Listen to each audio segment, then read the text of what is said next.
The lesson of the story is that apart from entering into solidarity with human beings who are suffering, a vital relationship with God is not possible.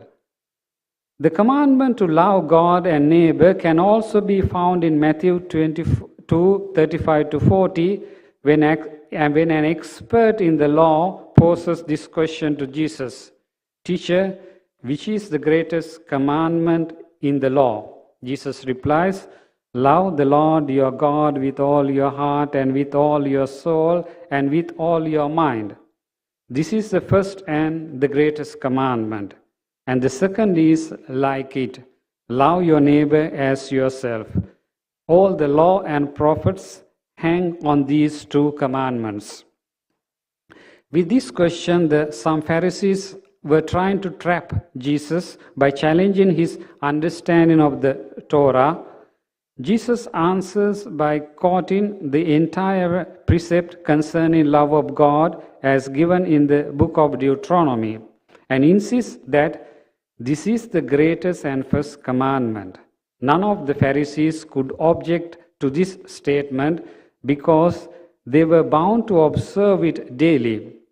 Then Jesus goes on to say that there is a second commandment that is like the first: love your neighbor as yourself. To love one's neighbor is a commandment equal to the precept of love of God.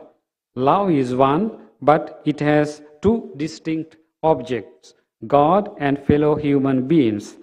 Furthermore, love has no limits. It reaches all, including enemies, the poor, whoever they are. We Asians love enigmas, parables, and proverbs.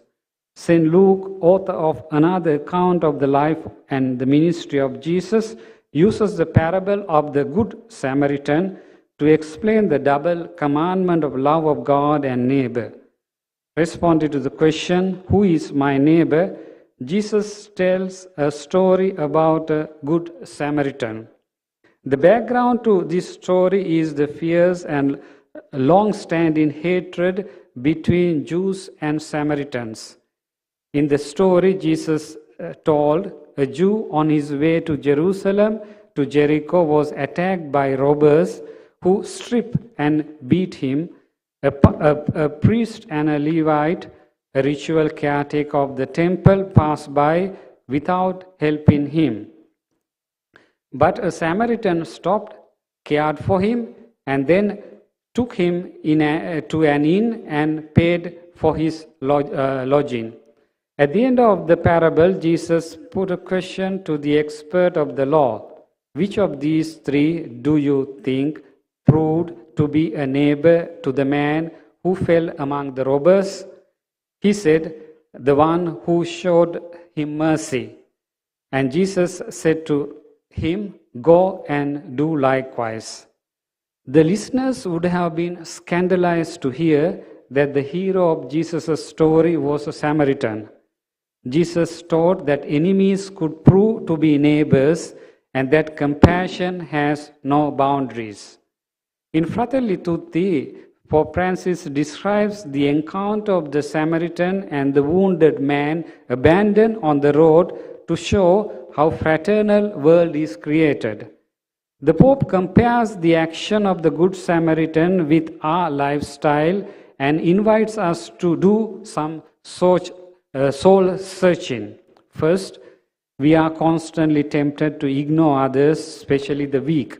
Second, we are still illiterate when it comes to accompanying, caring for, and supporting the frail and vulnerable members of our developed societies. Third, we have become accustomed to looking the other way, passing by, ignoring situations until they affect us directly.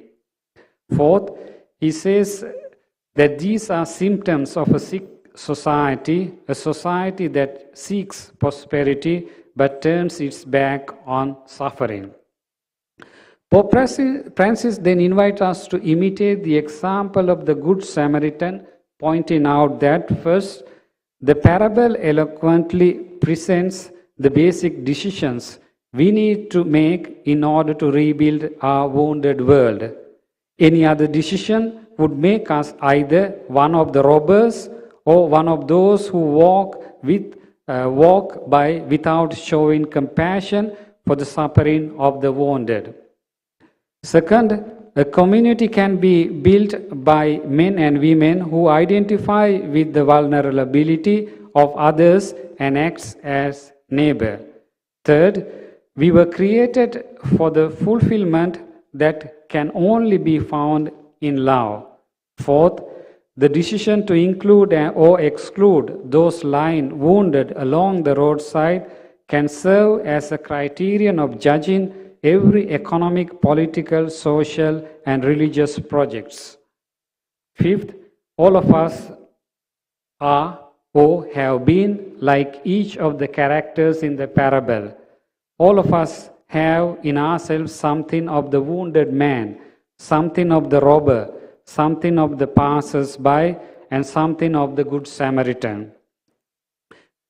6. The story of the Good Samaritan is constantly being repeated. Jesus encourages us to persevere in love, to restore dignity to the suffering, and to build a society worthy of the name. 7th, one detail about the passers-by does stand out. They were religious, devoted to the worship of God, a priest and Levite. It shows that belief in God and the worship of God are not enough to ensure that we are actually living in a way pleasing to God. Paradoxically, those who claim to be unbelievers can sometimes put God's will into practice. 8th, robbers usually find secret allies in those who pass by and look the other way. There is a certain interplay between those who manipulate and cheat society and those who, while claiming to be detached and impartial critics, live off that system and its benefits. 9th, today we have a great opportunity to express our innate sense of fraternity, to be good Samaritan who bear the pain of others' troubles rather than fomenting greater hatred and resentment. To sum up, we can say that from a Christian point of view, lack of the twofold love of God and love of neighbor, is the primary cause of suffering. The good news is that God of Jesus is not a distant God. Jesus invites us to be close to each other as God is to us. In and through Jesus, we receive a new identity and a new way of being in the world. Third and last point, healing the wounded humanity and the earth. Act. Jesus ends his parable inviting his listeners to action. Go and do likewise. In the face of the suffering, Agape and Karuna challenge us to drop divisive differences, overcome historical and cultural prejudices, and heal wounds by cultivating love. Besides, Jesus identifies himself with the needy and the excluded, and our action in favor of them guarantees our eternal life. Come, you who are blessed by my Father, inherit the kingdom prepared for you. For I was hungry, and you gave me food. I was thirsty, and you gave me drink. I was a stranger, and you welcomed me. I was naked, and you clothed me. I was sick, and you visited me. I was in prison, and you came to see me. You came to me. In this sense, the foundation on which the entire religious and moral conduct of a Christian rests in this double commandment of love of God and neighbor. Just as we cannot imagine a river without a source to nourish it, so also we cannot think of an act as Christian if it is done without love. As St. Paul says, he who is united to the Lord Jesus becomes one spirit with him. If we destroy this foundation, the whole structure will fall. It was in the name of this love for God and humanity that Jesus let himself be crucified to save all. What can we do together during our 3-day conference? We want to hear Catholic and Buddhist accounts of healing human and ecological wounds. Moreover, under the heading of the spirituality of healing, our program offers us an opportunity to learn one another's spiritual practices for healing. For example, Ignatian spirituality, Vipassana meditation, or Buddhist or alternative healing. Furthermore, the part of our program devoted to visions for interreligious collaboration for healing will help us to become familiar with the inspirational narratives of compassionate service to humanity of Buddhist and Christian leaders like Venerable Mahagoshananda, Dr. Ambedkar, and Pope Francis. Conclusion. We need to live with a new mind in a new time. Where do we go from here? Is the concluding session of the program. We all know that the time is running out. The future of the human family and our earth is in danger. We need to act now and act together with all believers and also with all people of goodwill to ease today's suffering. I hope and pray that in the course of the 3-day meeting, we will have a clear vision of what we can do together. I wish everyone a very productive conference ahead of us. Thank you very much for your attention.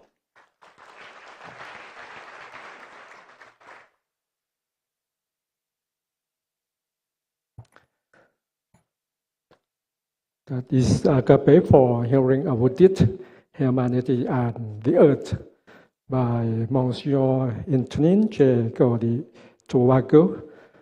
He is the Secretary of the Dicastery for Interreligious Dialogue.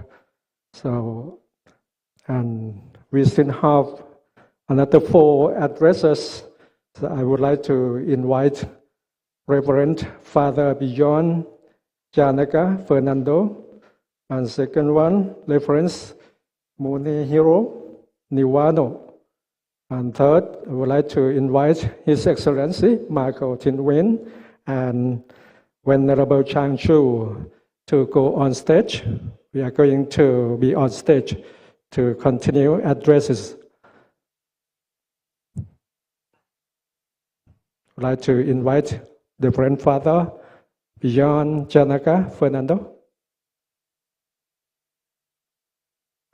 And second one, we would like to invite Reverend Munehiro. And third, His Excellency Michael Tin and Venerable Chang Chu. Yeah, please. And during this, we are going to be in silence, performed by Chinese Sangha.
Now we are going to continue from the two keynote assessors. So it is about Karuna and Agape in the Arab for hearing. We have 4 assessors. Number 1 is the First Father beyond Janaga, Fernando. Diocese of Karura Kala. He's from Sri Lanka. He's going to take us and speak at his stand because you have to use PowerPoint. Now, if you're ready, that please, you have 10 minutes.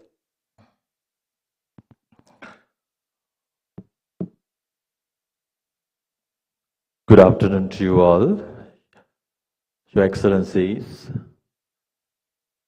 very reverend Buddhist monks, distinguished guests, and my dear brothers and sisters. I will be very short as my country is very small, very tiny. I'm coming from Sri Lanka. There is a golden rule that is, my topic is this one. There is a golden rule, and that reminds us about do unto others what you would like them to do to you. That quotation comes from the Gospels of Matthew and the Gospel of Luke. And this is our country that we are coming from, Sri Lanka. And I would be happy to explain to you certain things that we do with regard to healing and dialogue and our harmony. Of course, we know the dialogue is fundamental to the church, and at a deeper level, it consists of exchange, sharing, and mutual witness to one's beliefs. And by reaching out and sharing our lives,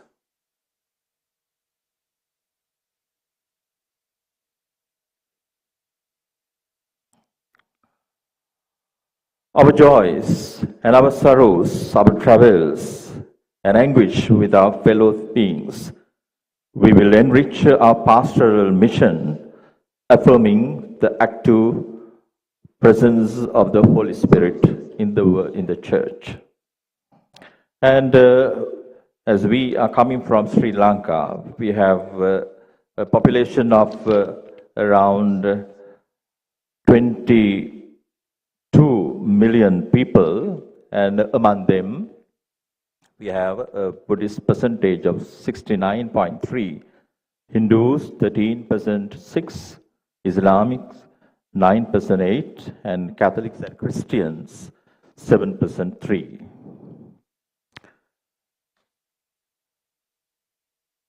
There are 3 goals of our interreligious dialogues, as you are quite aware, and that is to know oneself ever more profoundly and enrich and round out one's appreciation of one's own faith tradition, and to know the other ever more authentically and gain a friendly understanding of others as they are and not in isolation. Thirdly, to live ever more fully accordingly and to establish a more solid foundation for community of life, action among persons of various traditions.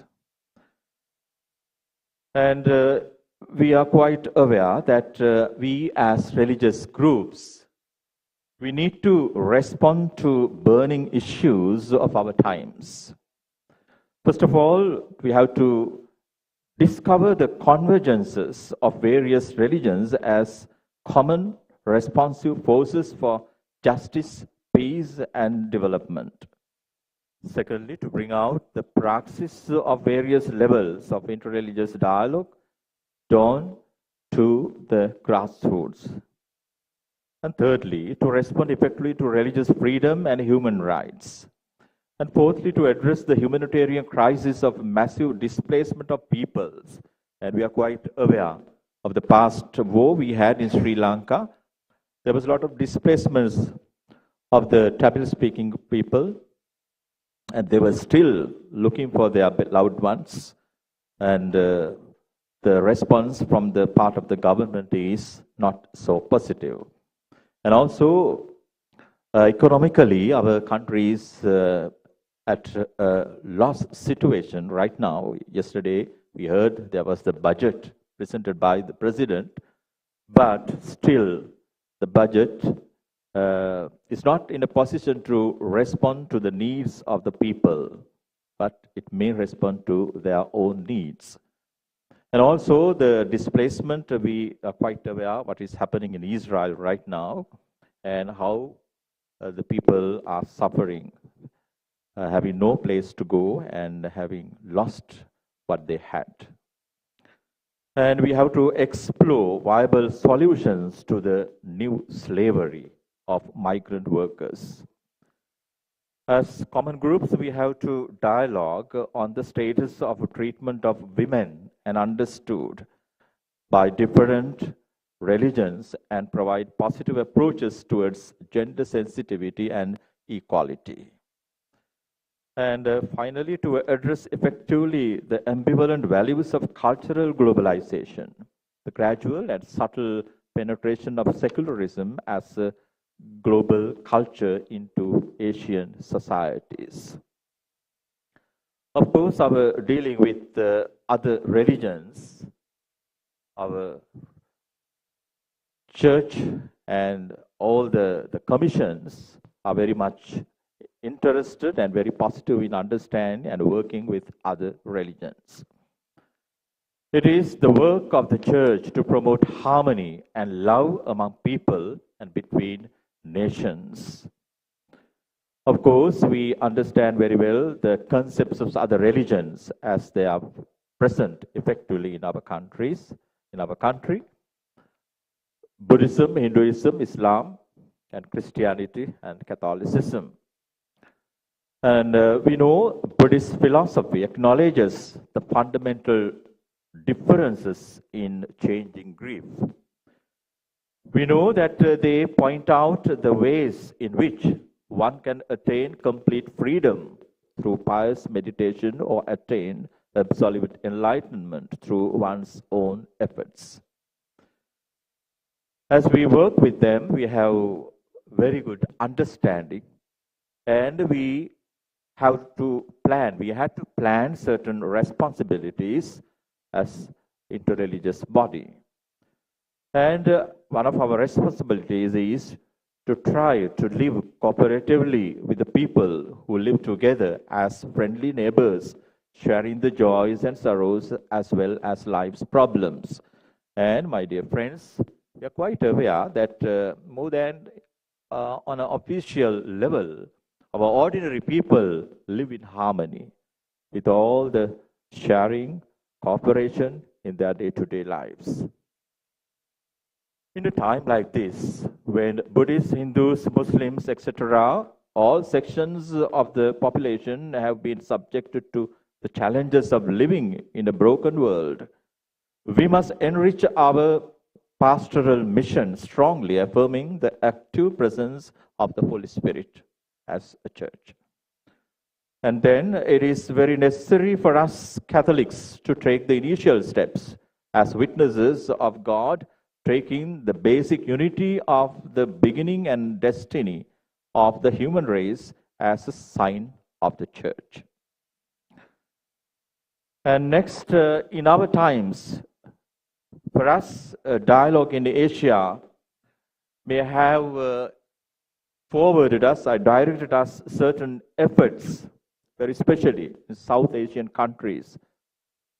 We Sri Lankans are on our efforts. We recognize interreligious bi-harmony. We organize interreligious monthly meetings to plan together. And that in all the dioceses in Sri Lanka, we have 12 directors appointed by the Bishops' Conference, and they are working at it. We also engage in social action when necessary. Like in the slides, we can see what kind of action that we are taking. Social actions, school education. And if you go to the next slide, we can see how the social action is being taken place when there is drought and when there is displacement and there is any other need or affected by floods, natural disasters, how the interreligious body engages in distribution of dry rations.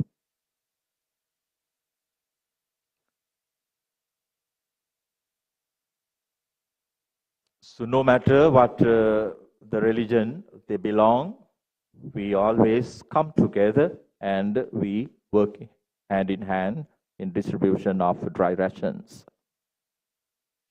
We also have interfaith encounters. We have been working on interfaith encounters to promote peace among various religions, communities. Religions not to be a cause of problem, but to be a source of solution for conflicts in the present day society. So these are how we come together as religious bodies with respect to the concepts and the rites and rituals of other religions.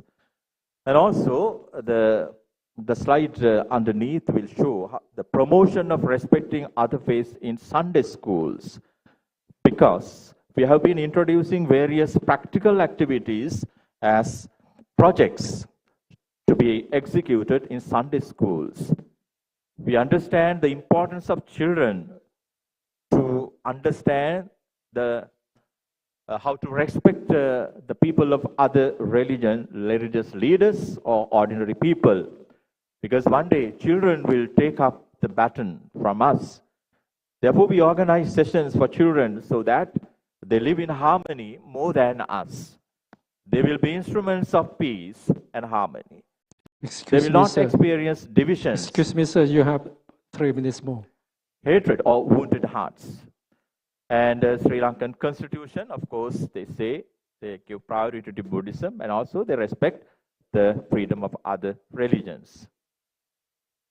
And then the establishment of interreligious communities at regional level, it's the present work that we are heading for in order to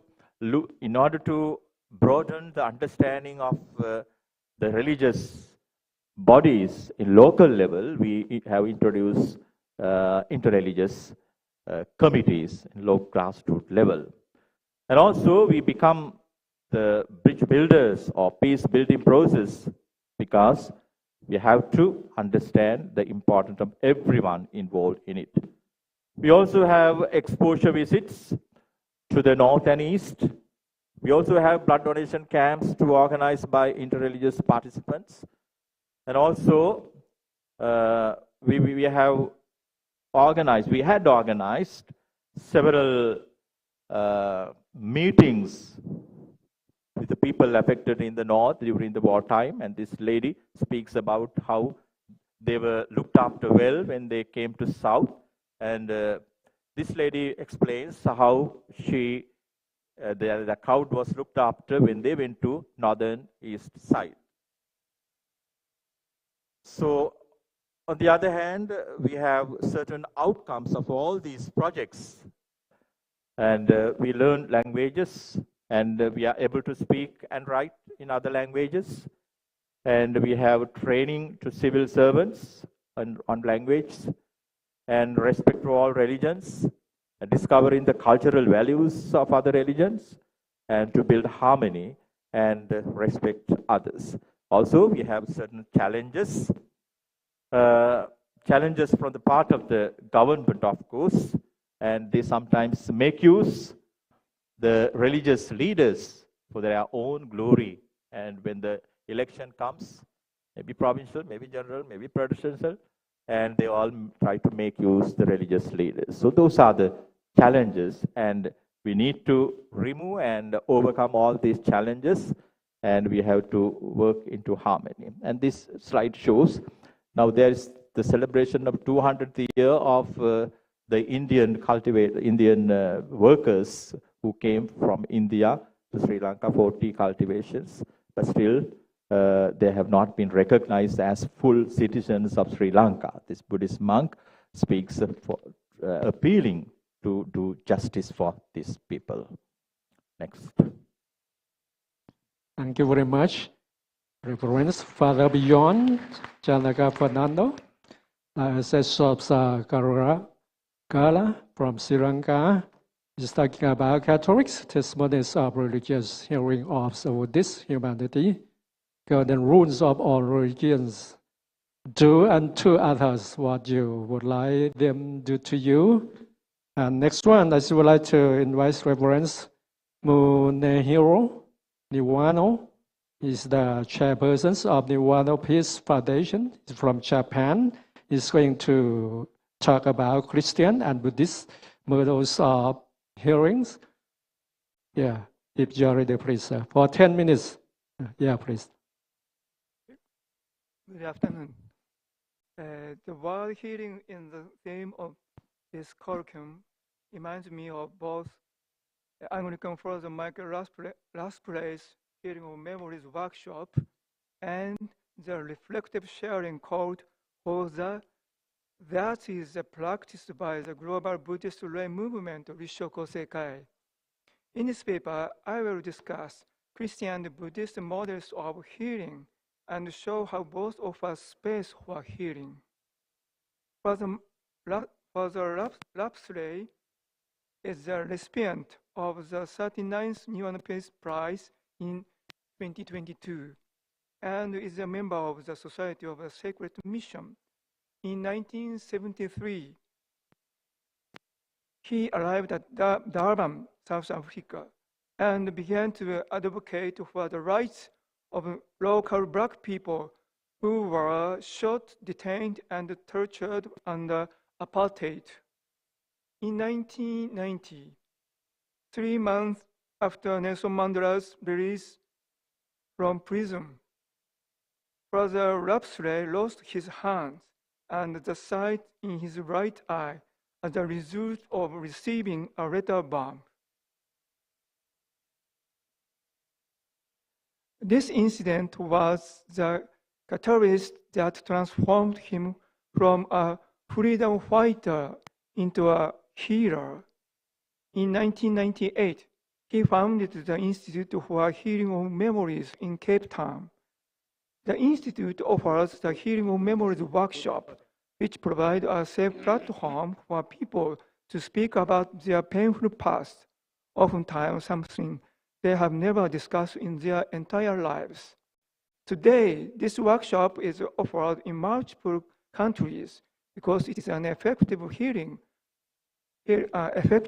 practice for anyone wounded person, whatever the cause.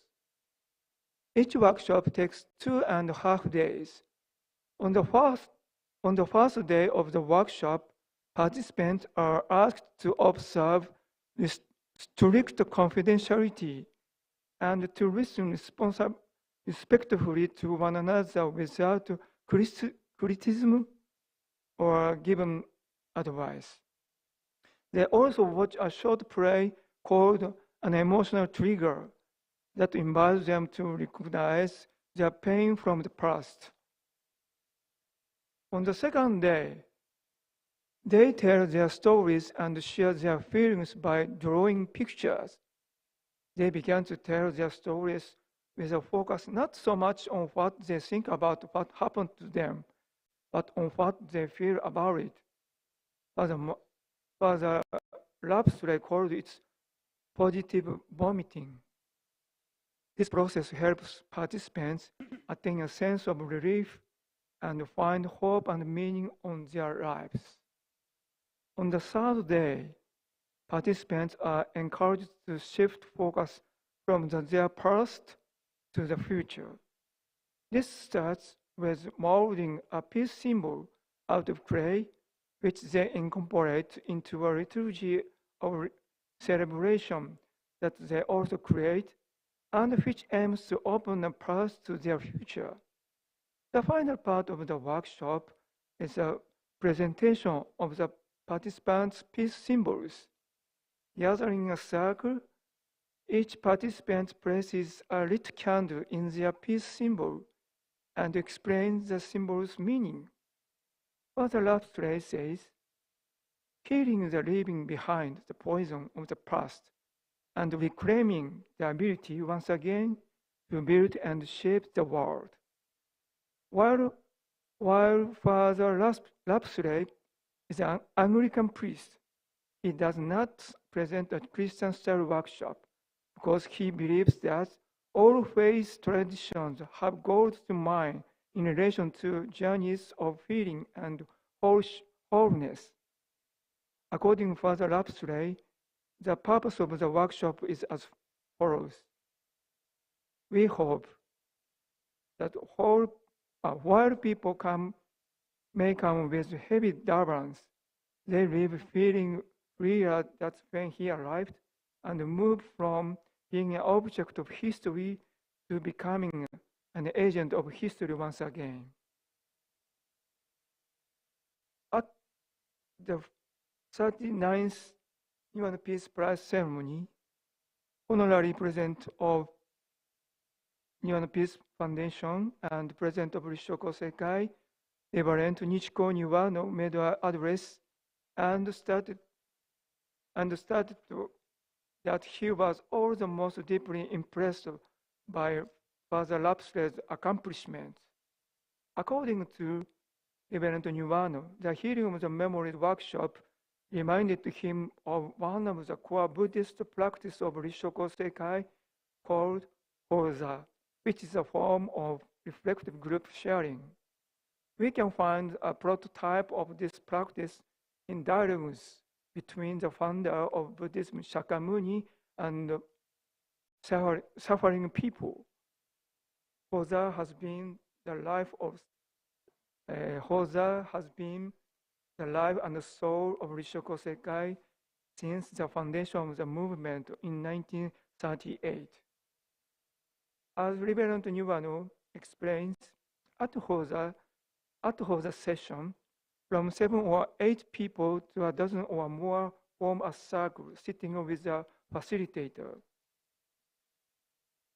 Similar to how Father Michael Lapsley's workshop provides a sacred space, Hoza also offers a place where all participants become aware of each person's dignity and reveal it based on the Buddhist teachings. One of the major Mahayana Buddhist scriptures, the Lotus Sutra, implies that all living beings have hidden potential to become Buddhas. This potentiality is human dignity, the nature of the Buddha that is intrinsic to every one of us. The Lotus Sutra also shows that the Buddha always reveals all living beings' inherent dignity. In this way, each participant of Hoza learns how to reveal everyone's dignity just as the Buddha reveals all beings. As a workshop provides a space for people to share their stories from the past, in Hoza, participants share their innermost thoughts from worries and suffering to joys and happiness, and feel empathy for one another. Participants of Hoza listen to members' stories and imagine their feelings by considering these stories as if they are their own stories. In other words, this is a practice of Karuna that provides opportunity for people to be compassionate to self and other as they gather to listen to and speak about their story of suffering from the perspective of Buddhist teachings. Hence, Hoza is a place where everyone can share the Buddha's compassionate wish, which is a key element for alleviation of pain and attainment of relief. If people continue to practice the teaching of compassion, they will recognize that the Buddha's compassionate wish is working within all phenomena. Because of this, participants of Hosa realize that the Buddha's wish is present in our worries and suffering as well as our joys and happiness. Earlier, we saw that the Healing of Memories workshop includes making of peace symbol that expresses participants' hope for the future. Similarly, in Hosa, participants make a vow to be more diligent in their Buddhist practice to build better future for their lives. In Hosa, participants wish for others to have a truly happy life while walking the path of life together, and strive for overcoming their suffering based on the Buddha's teachings. However, importantly, this liberation is not merely for those who speak about suffering, but also for people who listen to and recognize suffering. In this practice of collective liberation, people share joy and tears with each other and feel the vibration of powerful energy. Both Father Lapsred's Healing of Memories workshop and Rishoko Sekai's Hosa practice facilitates places of feeling where people recognize suffering of each other through speaking and listening. In this process of collective recognition and understanding of suffering, the pain of participants is alleviated and healed. In this process of collective recognition and understanding of suffering, the pain of participants is alleviated and healed. In this sense, both of these models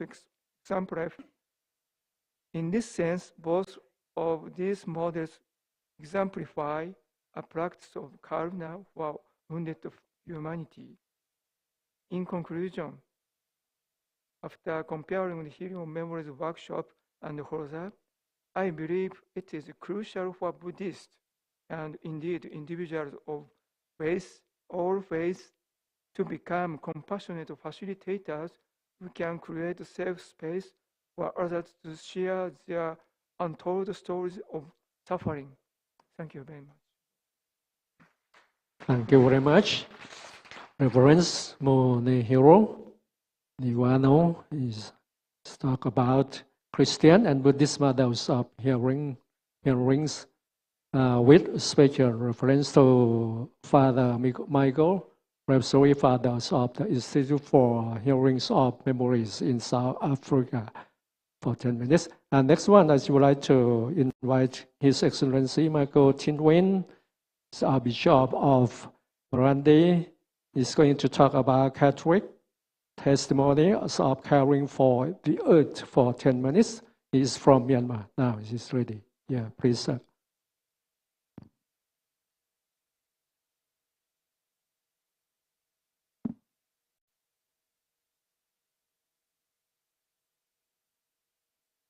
Dear respectable sisters and brothers of the Mother Earth, our common home, good afternoon.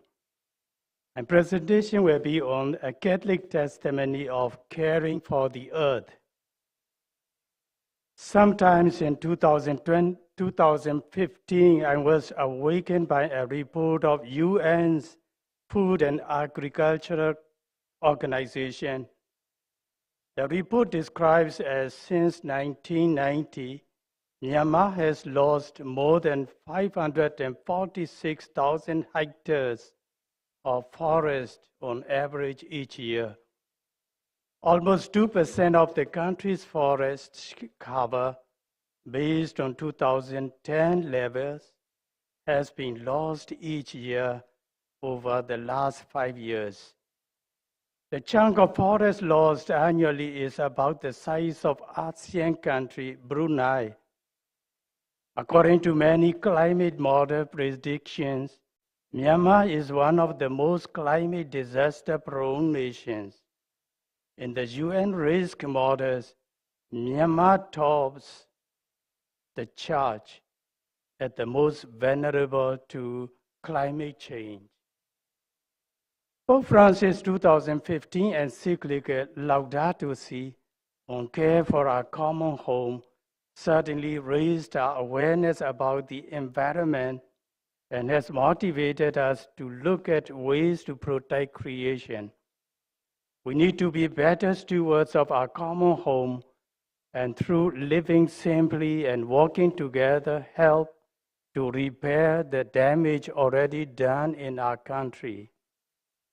In Laudato Si, Pope Francis underlines the urgency and importance of dialogue with all religions for the care of our common home. He sees the ecological crisis as basically a spiritual problem, and thus interreligious dialogue is fundamental to solving it. Aware of this, we invited the different faith communities in Mandalay, in my city, to a gathering focused on working together to care for the earth, our common home. This was our invitation for Christmas 2019. As a beginning for this journey, we invited members of the different faith communities to plant trees together to raise awareness of our shared concern for our common home. About 200 people from the different faith traditions met for breakfast in the Catholic Church compound, where we planted a tree. Then we walked to the Buddhist pagoda, Hindu temple, and mosque. In each place, we had some sharing and planted a tree.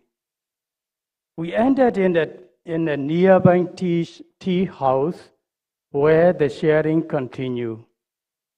It was a very good time of building relationships and committing ourselves to work together on caring for the earth, our common home. Prior to COVID-19, there were, as a journey into Laudato Si, seminars and talks were organized by the group to bring to the different schools and groups in the parishes. The English-speaking classes for children and youth were occasion to approach to exploring integral ecology together. During the year of COVID-19 pandemic, there were Zoom meetings during the time that face-to-face gatherings were not possible. These were led by the group then called Global Catholic Climate Movement, which is now called Laudato Si Movement, LSM. We had many plans to have followed up with various nations, but the 2021 military coup limited our possibilities.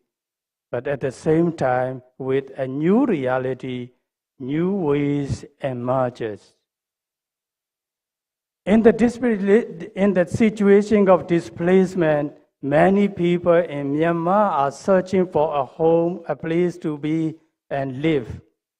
Many places of refuge have emerged. One such place in our diocese is Chanagong, a village. In this place now, over 500 displaced people, IDP, are accommodated. The suffering caused by the political situation brought us to the awareness that as Laudato Si teaches, everything and every creature is connected, as Fratelli Tutti says, everyone is connected as brothers and sisters, and as such, we need to think of ourselves more and more as a single family dwelling in a common home. Sister Chris, a Colombian sister, volunteered to offer input on the Holy Father's encyclical Laudato Si to the group of displaced people. The aim was to raise the awareness of the environmental problems around us and to be able to do some concrete actions in order to care for our Mother Earth. I'm so sad because my slides are not appearing on the. Introducing organic gardening as the only eco-friendly way of cultivating the earth, preparing the earth as well as the organic fertilizer were occasions where many men and women of faith come to offer help. Animating the group to get involved in the small projects was instrumental in building gradually a small community that helps and supports each other. Gradually, this small organic garden really flourished. Women and mothers took turns in picking up vegetables and supplying the common kitchen with what they have harvested. Cultivating this garden does not end in enjoying its produce. The group was guided in reflecting in their experiences. The garden speaks of God's generosity for all forms of life on earth. Through the group's daily care for the garden, they gradually discover and understand the interconnectedness among all God's creation, and that everything is a gift from God, channeled in and through all His creation. Almost simultaneously, we encourage the members of this community to manage or segregate their garbage, starting with the children and the youth. Every weekend, the children were encouraged to participate in picking up garbage around the compound. Perhaps this has been the most challenging part of the attempts in getting more people involved in caring for the environment. So other activities sprang up from the initial attempt in animating the displaced people to care for our Mother Earth. Some were like mindfulness or meditation through eating and meditation. Celebrated the season of creation, hearing the cry of the earth, the cry of the poor. In October, our group of mothers and leaders will start another group activity, a soup kitchen, like the ones in South Africa. This is to be able to share some food with the elderly, especially those who are ill.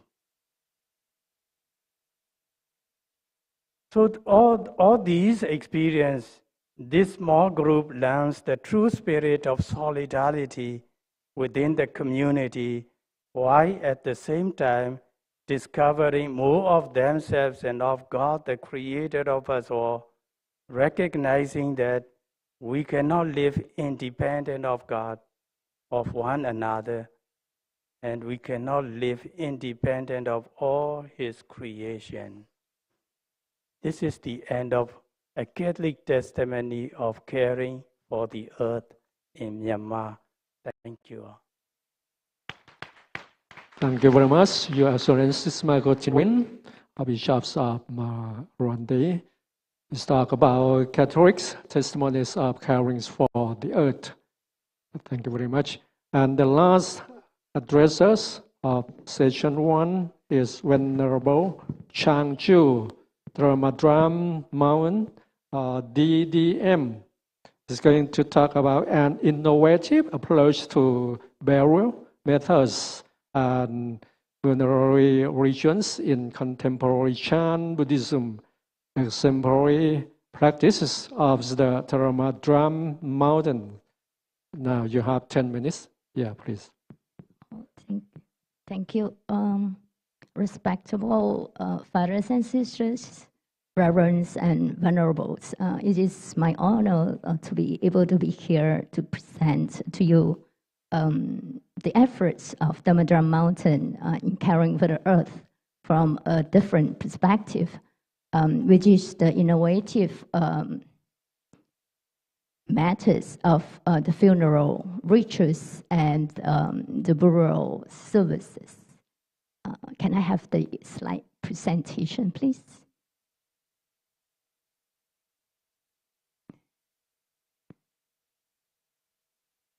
Okay, the agenda that for my presentation today, I wish to share with you the problems of the contemporary or the traditional funeral services and the innovative ways of Dhammadra Mountain as a solution to that. And also I will share with you 2 examples of how we have done it. The Buddhist-style joint funeral services and the natural burial in the Life Memorial Garden in our monasteries. And the impact of it is the implementation of all kinds of environment protection. And we continue the efforts locally and internationally. And last, call for action. Just to let you know a little bit of the background of the Chinese funerals and burials, it is very environmentally unsustainable, causing pollutions and inconvenience to others, harming the natural surroundings. And the land burial is actually deeply rooted in the Chinese tradition, and also as preserving a space for the departed in the living community as well has been a long tradition. So to counter this problem, the Taiwanese government actually, in the 90s, they started to advocate for cremation and storage of ashes in columbariums. But this is not a sustainable long-term solution. Statistics of the Department of Civil Affairs in 2009 revealed that 100,000 individuals' ashes was interred in columbarium each year. So this means that the space for the columbarium will be taken up very soon. So the government's laws and policies have faced a lot of challenges. So the religious groups' support is very crucial. So as highlighted by Venerable Shen Yan, our founder, the pollution of the physical environment is inseparable from humans. And to resolve the environmental pollution, the problem to resolve it, ultimately we have to start from the root cause, which is to start from the mind.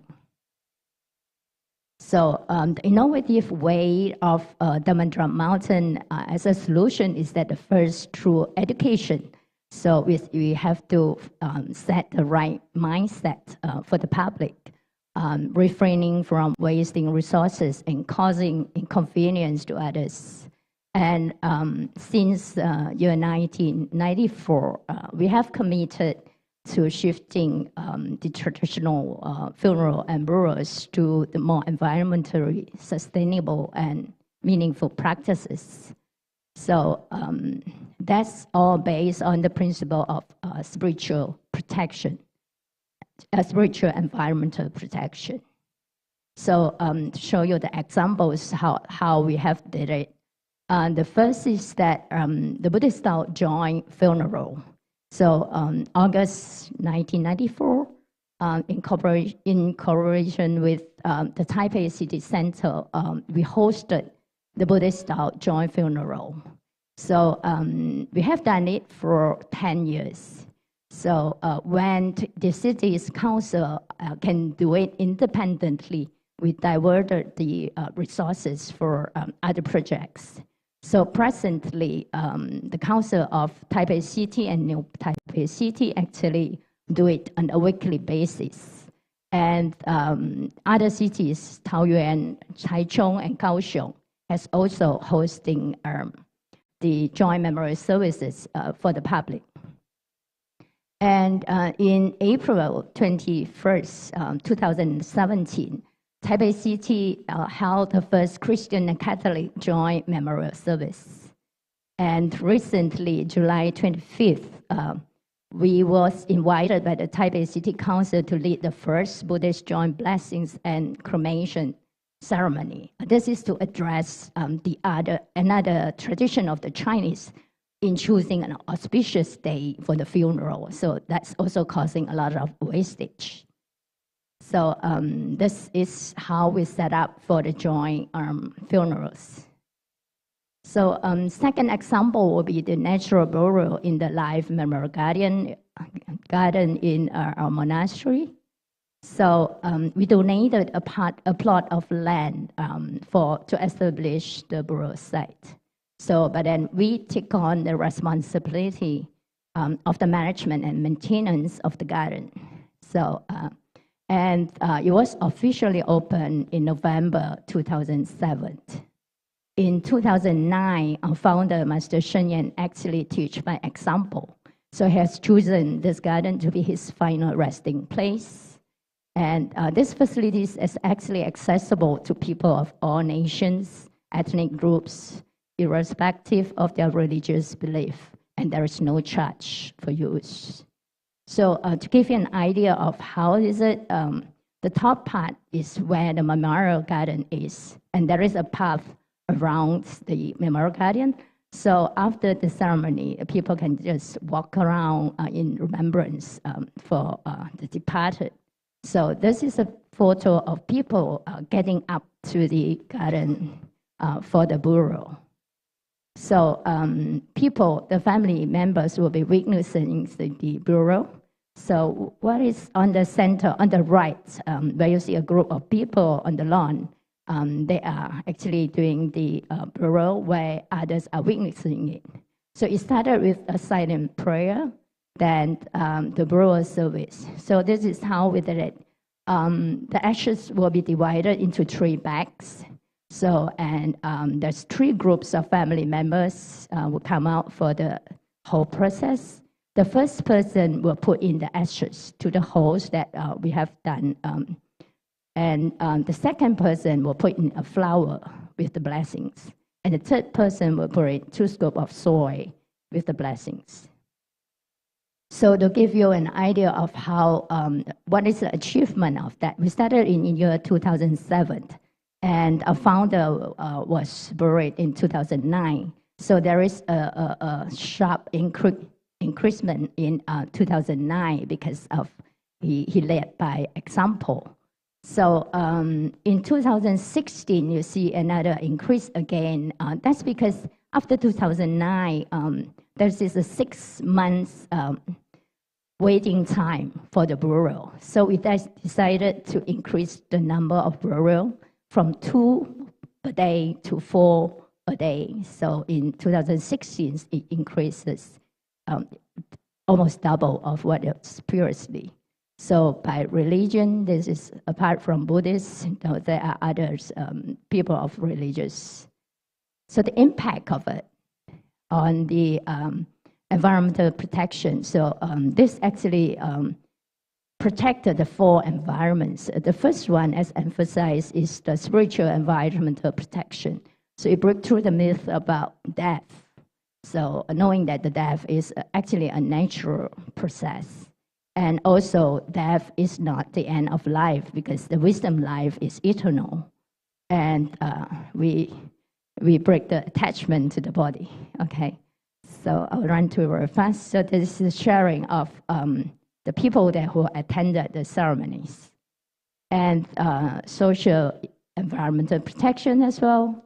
Natural environmental protection. This is directly related to caring for the earth, sustainability. So it does not occupy any land. So it can be reused, right? And the garden is unique and a peaceful resting place. So it's not as a traditional cemeteries that relates to sadness and sorrow. And also, very importantly, it serves as a natural classroom for the life education. So living environmental protections, so you minimize wastage and pollutions. And we will continue on this effort. And also, just another example of what is the impact. As of 2022, so the 11,165 people is buried there. So if this same amount of people were to choose for land burial, so it would take up 20 times the size of the garden. So presently there are 59 environmental friendly natural burial sites, and that is well acceptable now to certain extent.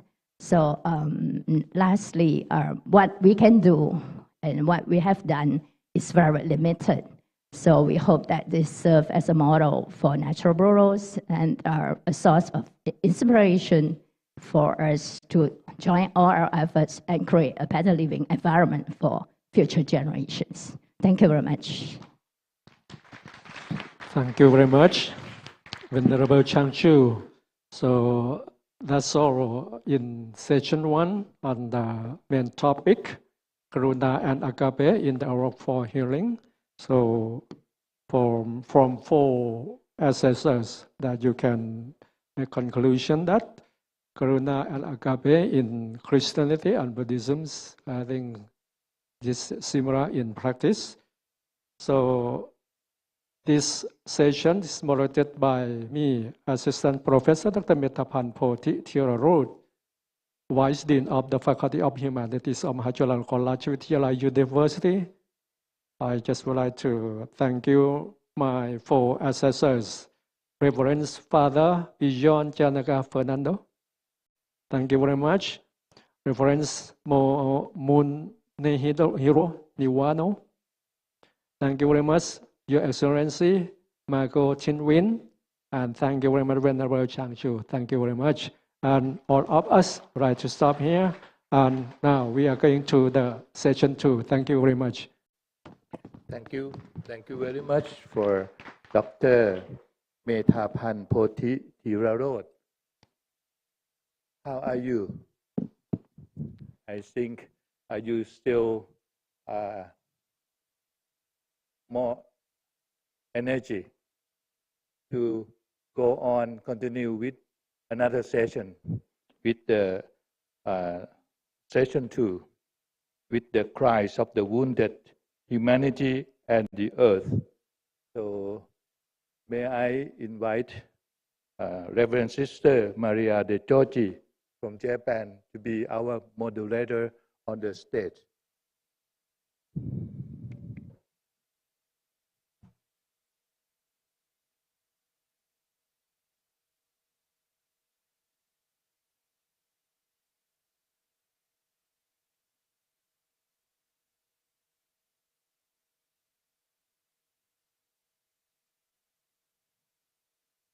And for this session will be the cries of the wounded humanity and the earth, that moderated by Sister Maria de Giorgi from Japan, and also the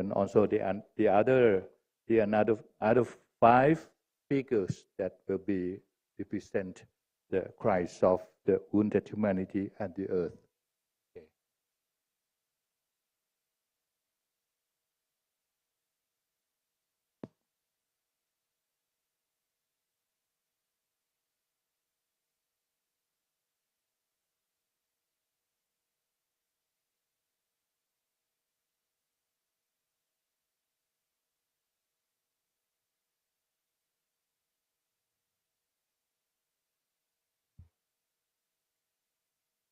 May I invite Assistant Professor Dr. Sawarai Bunyamanon on the stage. May I also invite Dr. Patira Nakwachara on the stage. Dr. Jiranut Suk Samdang on the stage. And also Miss Lo Pai Ling from Malaysia. And lastly, Reverend Father Raphael Ling from Taiwan on the stage.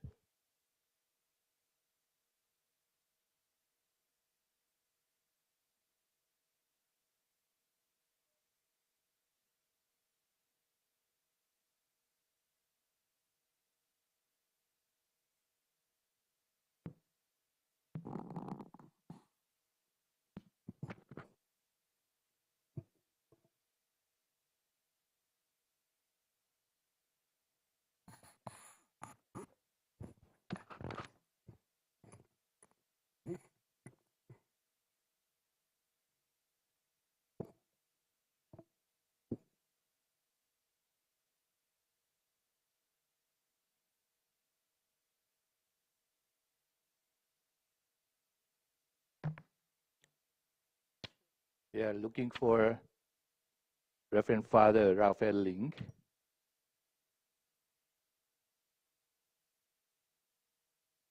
Please come on the stage.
We will start now the second section of our colloquium on crisis of a wounded humanity and the earth. And I'm glad to give the floor to Dr. Soarai, Assistant Professor in the Faculty of Economics at Chulalongkorn University. She will address the topic from an economic perspective. Please, Dr. Sorami, the floor is yours. Dear Venerables, Your Excellencies, and distinguished guests, it is my honor to be invited to give a brief talk in this session from the economic perspective. The topic that I would like to focus today is poverty and how unexpected events or shock occur these days severely have an impact on the poor and particularly the vulnerable poor.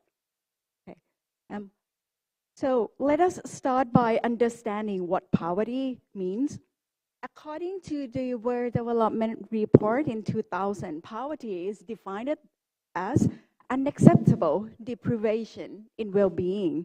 It is basically when someone doesn't have what they need to live a decent life. It is about not having enough money or resources to get the basics society expects. So, now that you know about the concept of poverty, what we need to know next is how can we distinguish between the poor and non-poor. So we have this kind of threshold which is called the poverty line. So for the international poverty line, it is currently set at $2.15. It is the standard metric for monitoring extreme poverty in the world. So this standard is based on the poverty lines used in the poorest country of the world, which are often set to reflect the budget necessary to afford enough food to meet basic daily caloric needs.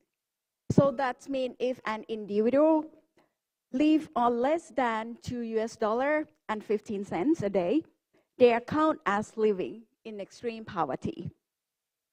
Now, let us talk about why this matters to all of us.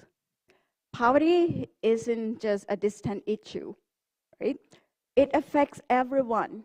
Can you imagine a world where some people can't get things like food, education, or health care? Poverty holds people back, making life difficult for millions. But caring about poverty isn't just about being kind, but it's about making the world better for everyone because you allow them to make use of their full potential. When we help those facing poverty, we are not just doing the right thing. We are creating a world where everyone has a chance to thrive. When people live up to their full potential, they can economically, socially, and politically contribute to their community, society, and this world. Okay, so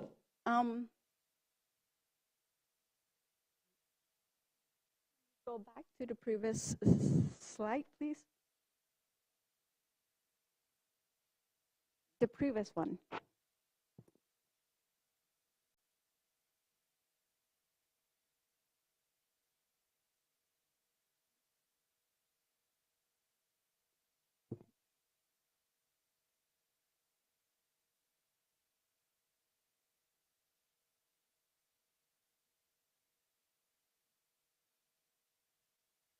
Okay, sorry. So as you can see from this graph, right? Dated back in 1990s, you can see that we have a huge number of the poor people living in this world. But in 2019, which is the latest data set that we have, you can see that there has been a drastic reduction in poverty. And if we look at the distribution of the poor in this world, you will see that we have made an immense progress against extreme poverty, right? You can see that in 1990, most of the poor are those who live in East Asia and Pacific, South Asia, and Sub-Saharan Africa. And in these regions, more than half of them suffer from poverty. But as time goes by, in 2019, right, you can see that only 4% of those who live in East Asia and Pacific are considered as poor. But now, there seems to be a change in poverty distribution, heavily focused in the area, in the region of Sub-Saharan Africa. Okay. What about poverty in Thailand? Right? So if you look back 30 years ago, again, on the left axis is the head count ratio, meaning the proportion of people who considered as poor. And on the right axis is in baht, right? So the line represents our poverty line. You can see that poverty line increased significantly from the year 1988, from lower than 1,000 baht up to almost 2,800 baht in the year 2021. So this signifies the increase in cost of living in Thailand. But having said that, you can also see that the head count ratio decreased significantly. So thanks to economic growth, thanks to economic policy, we seem to be excel in poverty reduction. But if you look closely, especially from the year 2015 onwards, right, we seem to have some difficulties in trying to bring poverty incidence down. Right? These somehow reflect or imply that poverty is chronic. Right? Those who at the bottom of the poor are someone that we should take more into consideration. So poverty is not only about income inefficient, right? It's multidimensional, and it is it's not just a lack of inadequate income. The poorest in the world, of course, we all know that they are often undernourished, without access to basic needs or services, whether it's electricity, safe drinking water, or they also have less access to education and suffer from much poorer health. Not only that, poverty also includes feeling of powerlessness, vulnerability, and fear. So what it means to be poor, right? Who can answer this best? Of course, it's the poor themselves, right? What poverty means is well illustrated in the World Bank study, The Voice of the Poor in the year 2000, as you can see from here, right? One woman from Uganda mentioned that in her mind, right? What is poverty? She said that when one is poor, she has no say in public, she feels inferior. She has no food, so there is famine in her house, no clothing, and no progress in her family. Another one, a poor man in Kenya, mentioned that, don't ask me what poverty is, because you have made it outside my house. Look at the house and count the number of holes. Look at the utensils and the clothes I am wearing. Look at everything and write down what you see. What you see is poverty. Okay? So we have to look further than the lack of income, right? So we have what is called multidimensional of poverty index, which seems to look beyond income and take into consideration health, education, and living standards as well. So it will identify people as multidimensionally poor if they experience deprivation in at least 1/3 of all the indicators. The higher the MPI value, the higher the poverty. So, figure out if a family is struggling in many ways. For instance, right? If a child is stunned, or he or she is too thin, underweight, or if they didn't get enough food, if a child passed away in the past 5 years, or if a school-age child isn't going to school, that's a sign of multidimensional poverty. Okay, so if you look at this graph, the horizontal axis represents the incidence of multidimensionally poor, while the vertical axis represents intensity. So you can see the correlation, right, between intensity and also severity. What does it mean? It means that for those countries whom the majority of people suffer from poverty incidents, they also suffer more in terms of poverty severity. Okay. So living in poverty is hard on itself, but in the past 2 or 3 years, there seems to be drivers of extreme poverty, which are climate crisis, COVID-19, and also conflict. These factors are really pushing people into serious poverty, affecting their livelihood, putting their life at risk. Let us begin with climate change and poverty. So we know that even if poor people who live in poverty, they are less likely to be the one who contribute to rising CO2 emission, but they are often the worst effect. Why is that? Okay. Because in the world's richest and highest polluting countries, right, they are more secure because they have more technology, they have better system to help them cope with such sudden change. But for the poor, how would they survive? Because they have fewer resources and weaker infrastructure. These make them more vulnerable to effect of climate change, especially for those who depend on farming for their primary source of income and food. Things are getting really, really tough. You can imagine bad land management and unsustainable development are messing up the land, causing problems like soil erosion and desertification. This makes the effect of climate change even worse. And for the fact that the weather is changing, temperature is rising, so there will be less water available for them. So this making a large area of land no good for growing food. Okay, so looking ahead, climate change could make things even worse. So you can see that it is expected that around 600 million more people in Africa might not have enough to eat, right? Because of the climate change. And in Asia, about 1.8 billion people could face water shortage. This is quite interesting. Let me bring to you what is called witch killing, right? So we would thought that it's something to do with culture belief or superstitious, right?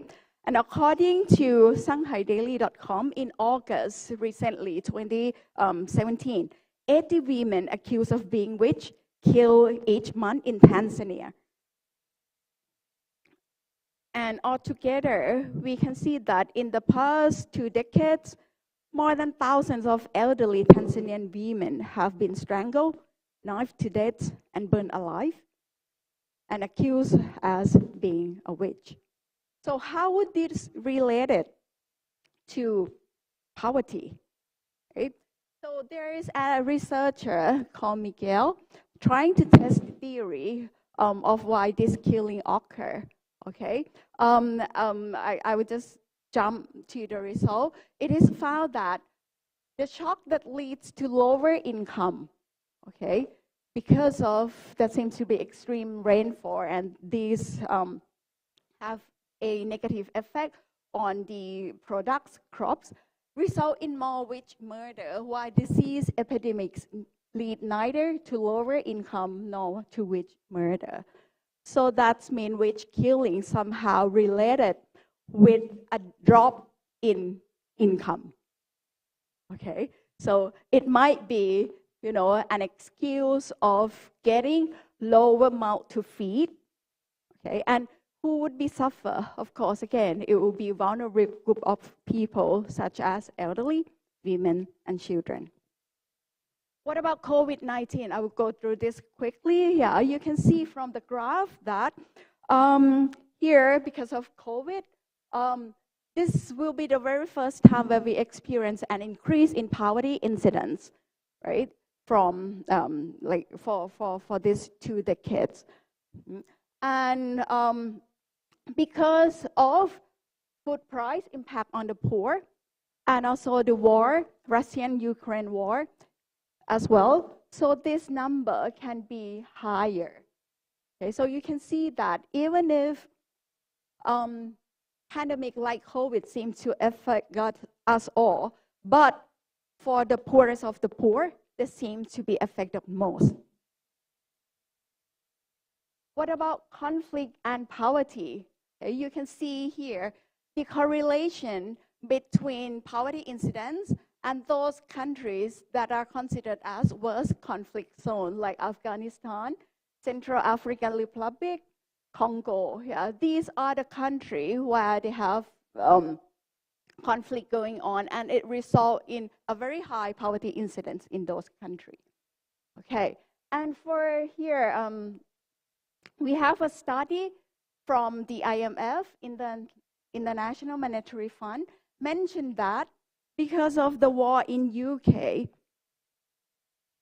here, we can expect that there can be an increase in poverty incidence by 1%. That means more than 1 million people will be put in poverty as a result of the war.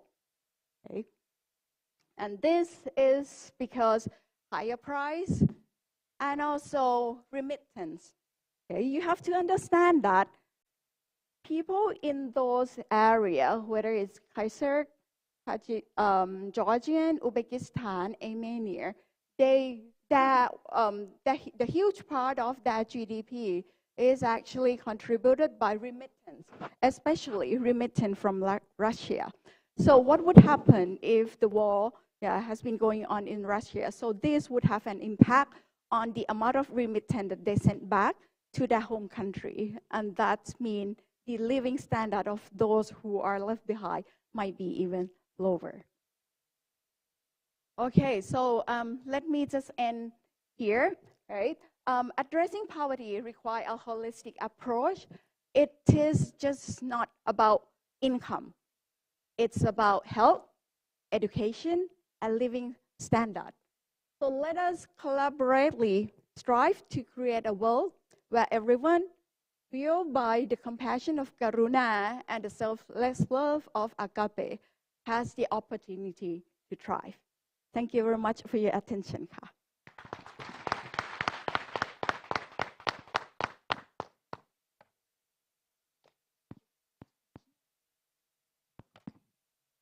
Thank you very much, Dr. Sawai, for your speech.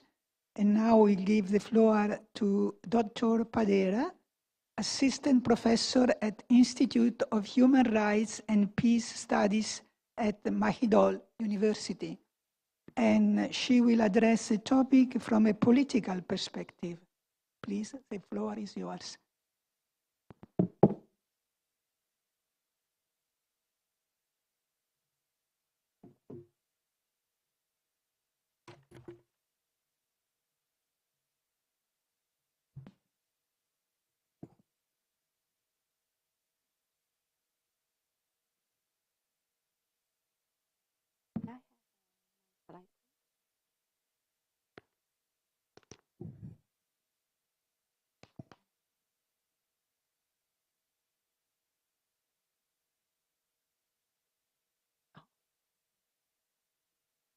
Dear honored guests, it is my honor to be here.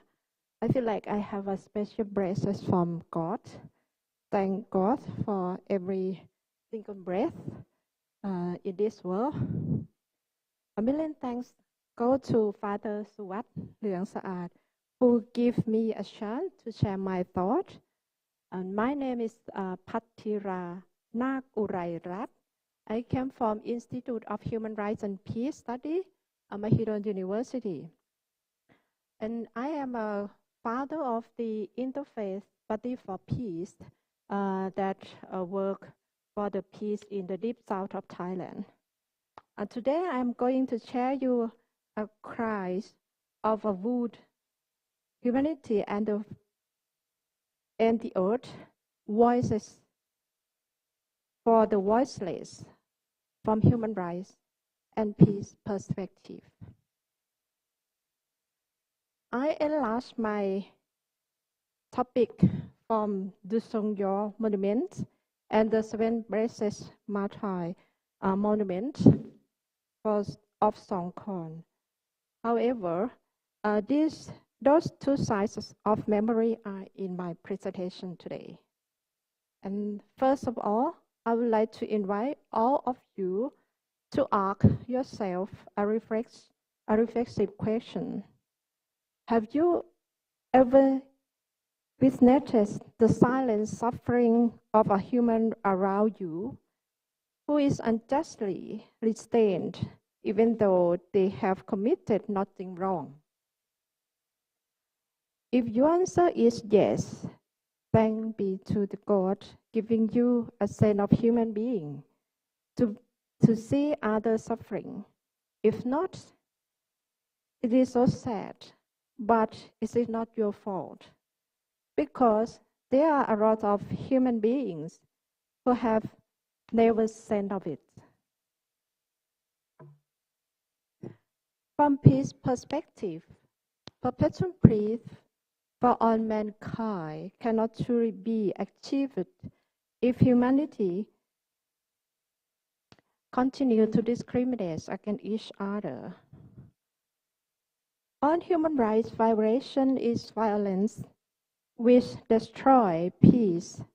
Perpetual peace will be sustained when the voice of the voiceless has been heard by heart and start to protect and to promote equal human dignity.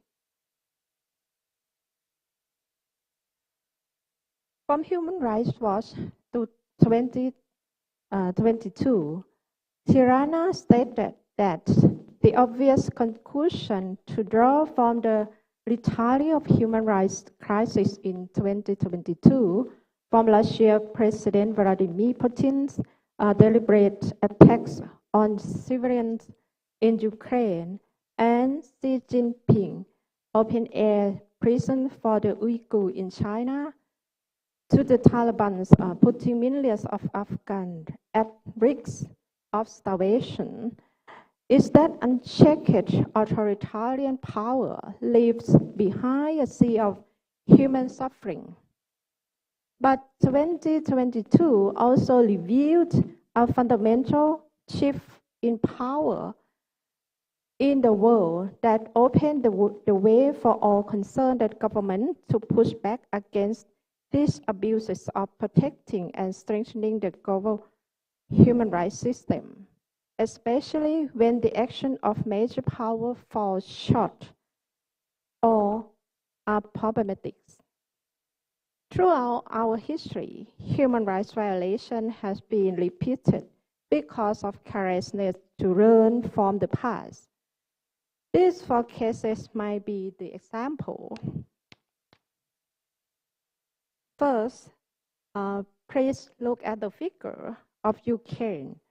The figures show the voiceless of the children, approximately 1,000 deaths after Russia invaded for a year. They are all innocent, right? What's more, have you ever seen or heard about this story? Cries from Myanmar, from Catholic nuns who tried to stop the soldier killing civilians. Unfortunately, at least 6,000 civilian deaths and around 2,600 injured in 20 months after the coup. However, the violence and human rights violations still ongoing in Myanmar and resulting in a very large numbers of people who were forced to displacement and migrate to neighboring countries, including Thailand.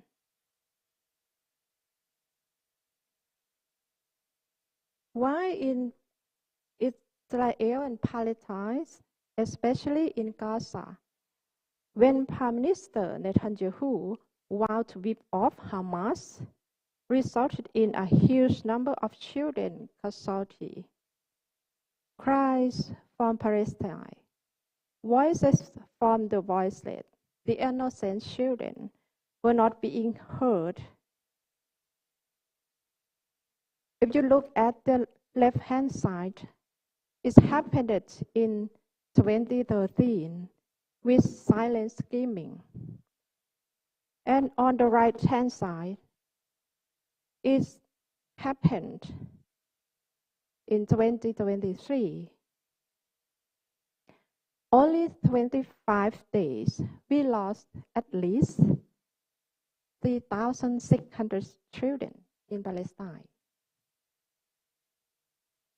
The common ground of that deadly violence against human rights to life is nationalism, hegemony, and abuse of power.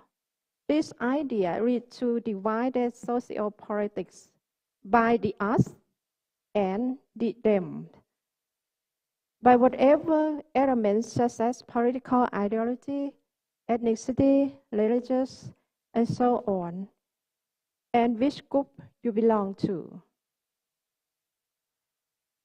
What will happen next if we continue denying to learn from those incidents? I will give you two small examples in Thailand. First, this is the case with the Catholics in northeastern Thailand. According to the political context in the 1940s, Thailand and the French had a dispute on the so-called Franco-Thai border conflict. The relationship between the two nations was very fragile, while the suspicion from the Thai side to the Catholics was very high. From the Catholic priest memorandum, the Siamese, or Thailand today, imagine that if war broke out, the Catholics would betray Siam and turn to the Western instead. A trend of distrust toward Catholics twisted to the trend of Thai nationalism under Field Marshal Pibun Songkham.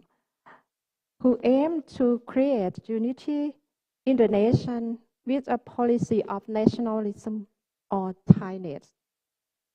What the policy is? It is, if you want to be Thai, you have to respect to the monarchy, believe and practice Buddhism. And that policy was harsh and violent to the Catholic. What's more, a 4-year campaign to weaken the Catholic Church position in Thailand, the government closed down schools, discussed the property, and imprisoned clergy. The police officer who has strong concept of Thainess, was sent to monitor the Catholic. The traumatic incident happened in December 1940.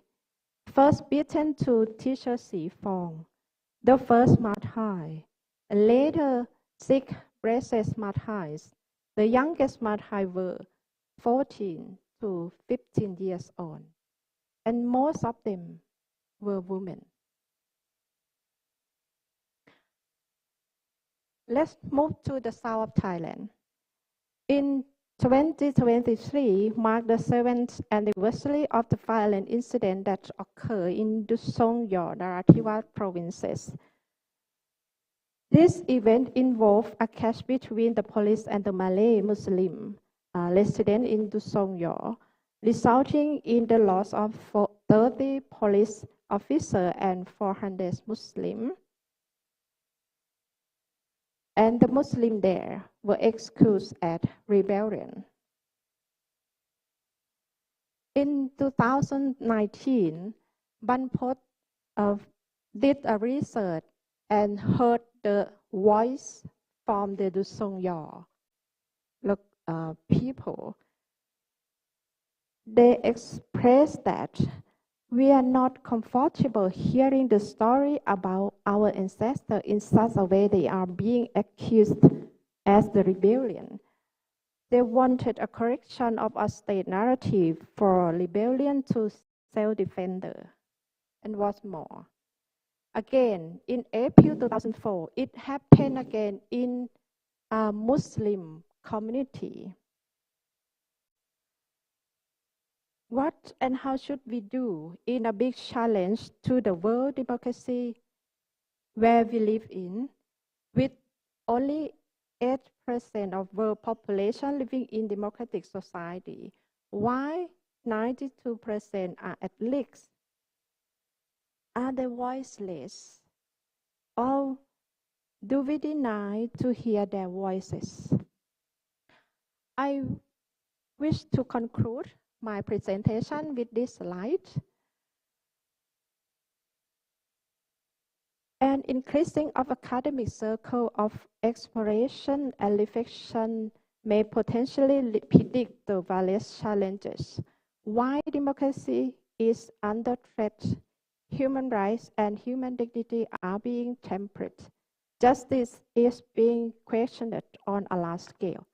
The environment is being destroyed, and the political right is making a strong effort to hinder the progress of democracy. Political systems that grant religious freedom and uphold the value of cultural diversity function independently to promote the spiritual and moral value of humanity, freedom, equality, and mutual respect. What should we do? If you believe in all humans are born equal naturally, I would like to ask and let you reflect from your experience and your thoughts. Thank you very much.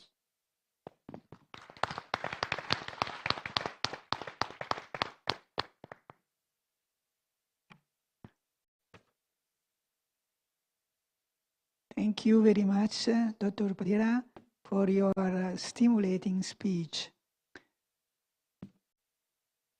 And now, Dr. Samanduang, researcher for Thailand Environment Institute, will address our main topic from the environment perspective.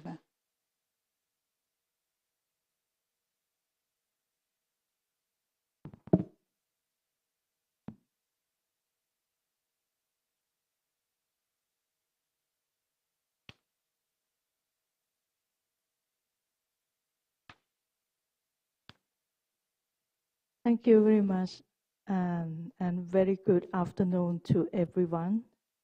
I found it's quite difficult, at least for two reasons, to speak. First, I have to speak after a very impact presentation. And the second reason, because I have to do my presentation in the afternoon. I know everyone is a bit lack of energy. However, please be patient. Today, I would like to share the environmental perspective. So my talk will be on climate change, impacts on environment, and response. Within 15 minutes, I'm going to cover the topic of introduction of my office, of course. Today also act as a salesperson. And the second, the scope and impact of climate change, and what Thailand is doing from policy level, the involvement of private sector and civil society. And conclusion, I hope I will not take more than 15 minutes. Let me spend a couple of minutes to share with you who we are. Thailand Environment Institute, we are not for-profit organization. We founded on 1993, and last September, we just celebrate our 30 years. Our work focuses on partnership towards sustainable development, and we cover quite broad area of work. We are the certified body of Thailand Environment Label or Green Label. We also work on livable city, policy monitoring, policy recommendation, training, natural resource management, and governance. And one of those is climate change. That's why I'm here.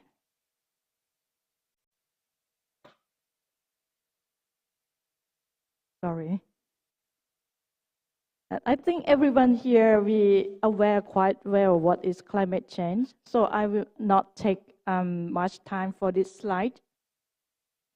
When we talk about climate change, or someone start to say, oh, this climate change, many of us think about flood, drought, and high temperature.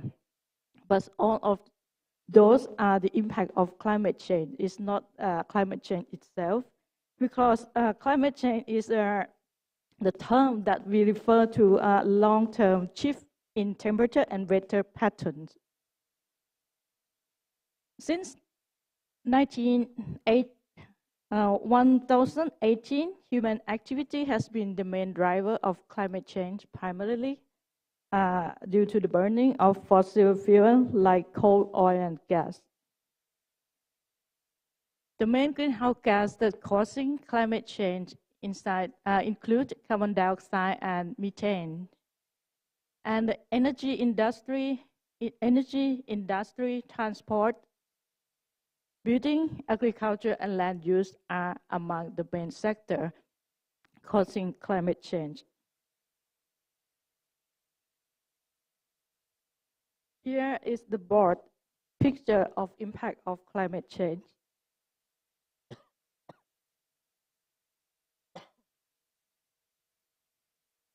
I'm sorry, it's a bit dry here.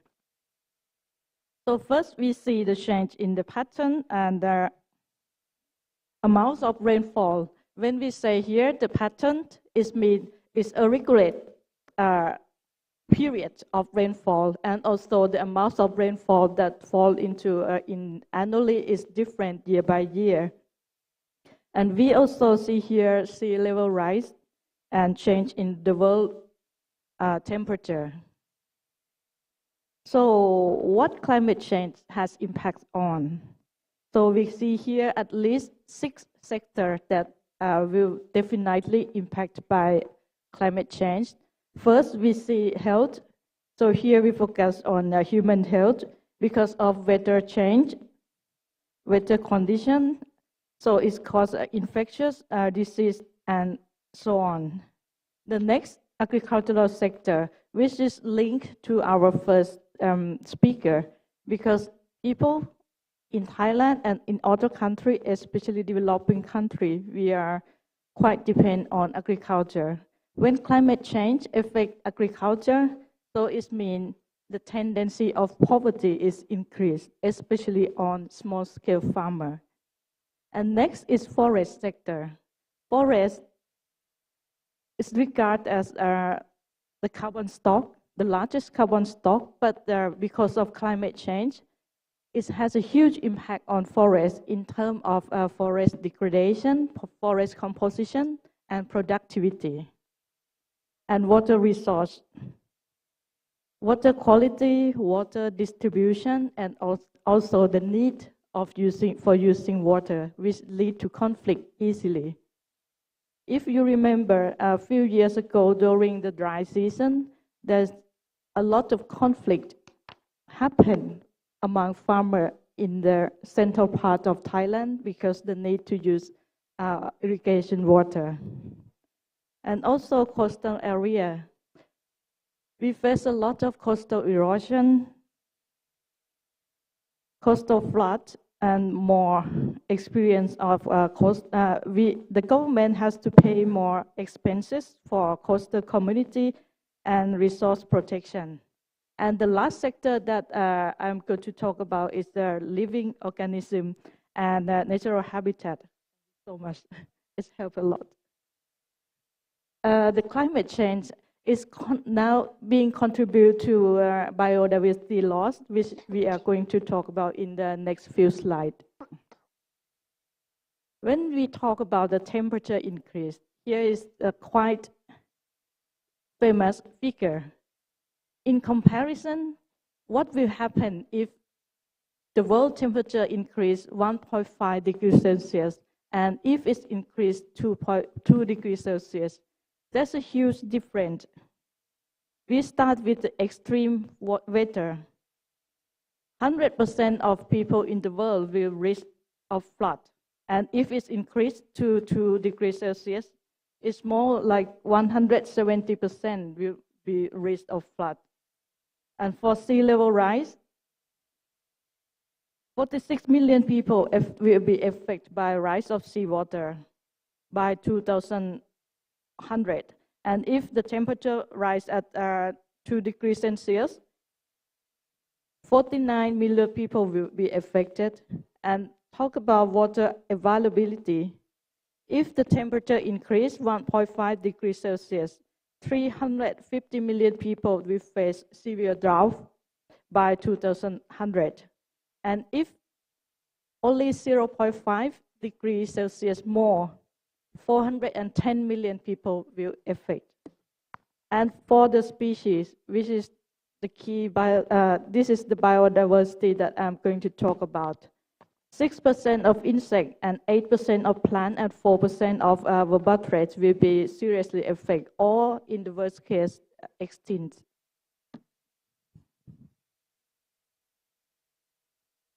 Let's see here about the climate change impact on biodiversity, because now biodiversity is quite a hot issue in international arena.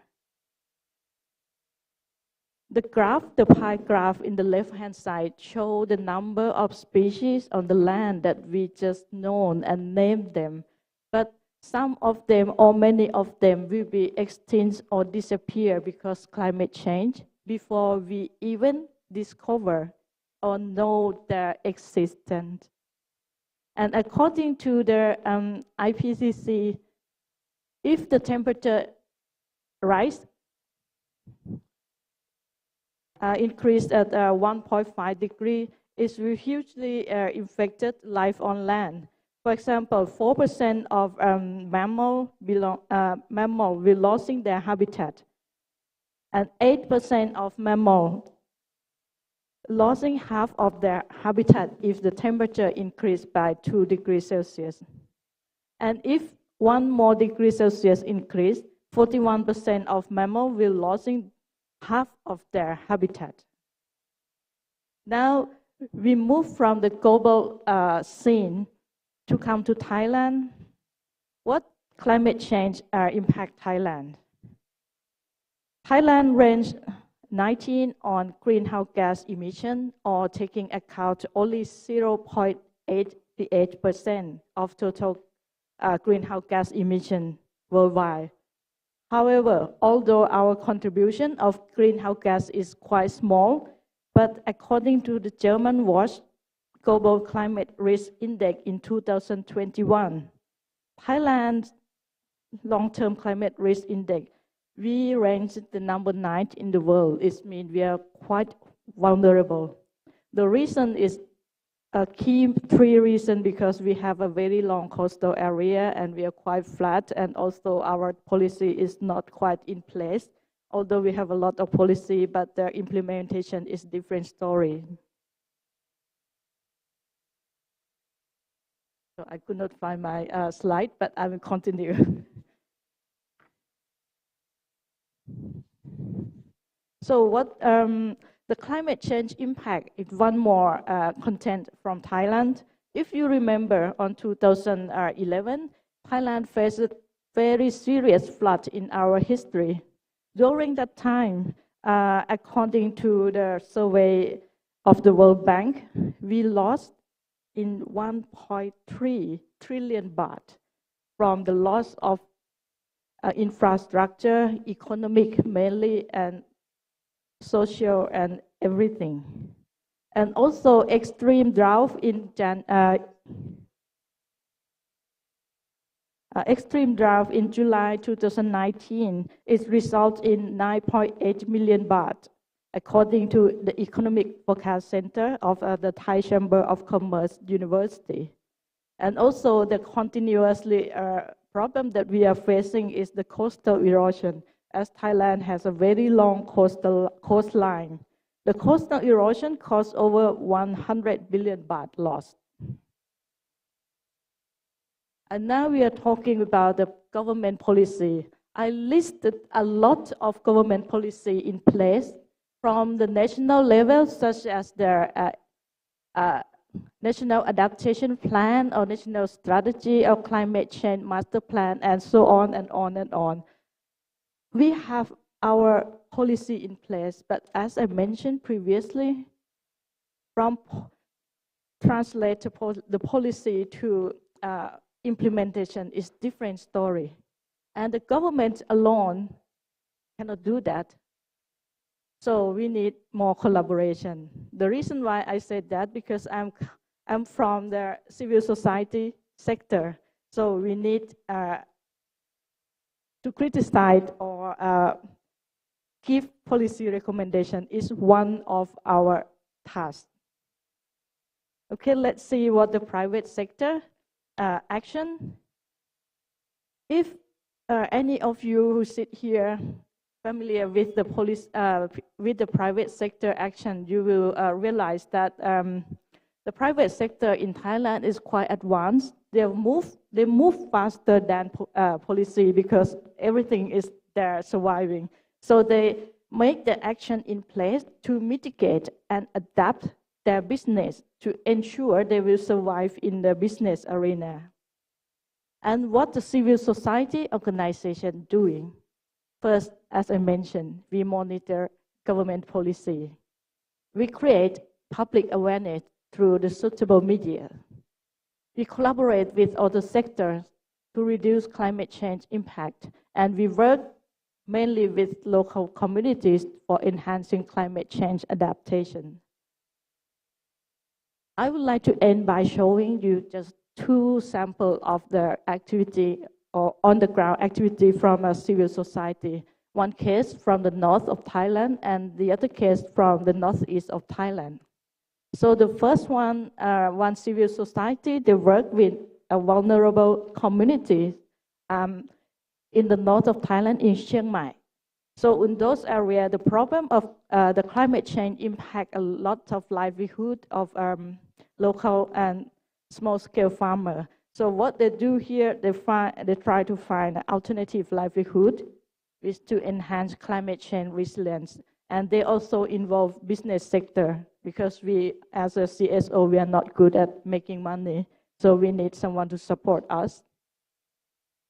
And here in the northeast of Thailand, one NGO, they use agroforestry as a tool to enhance local livelihood and prevent natural disaster induced by climate change.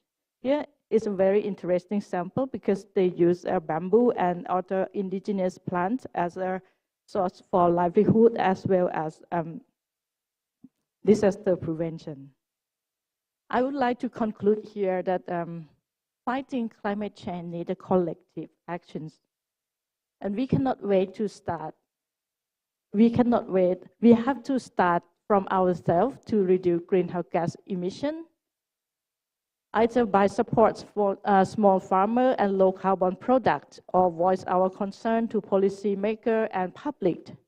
And most important, be empathic and support those who are affected by climate change, including Mother Earth. Thank you.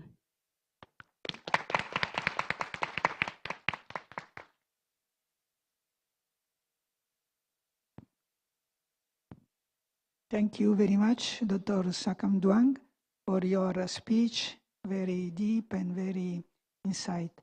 And now we will have Miss Long Pai Ling, member of Buddhist Missionary Society of Malaysia, and she will address the topic from a sociological perspective. I'm sorry that the time is very short, but otherwise you have to, please. Yes, I'm here so to save some time. Thank you, Reverend Sister Maria, our distinguished moderators. A very good afternoon and salam.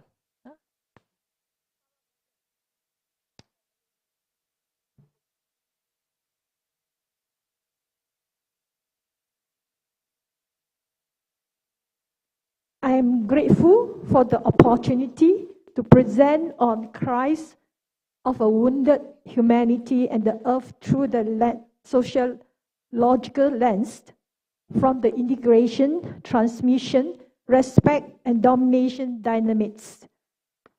I hope to be able to provide the sociological perspective as well as the esteemed speaker before me.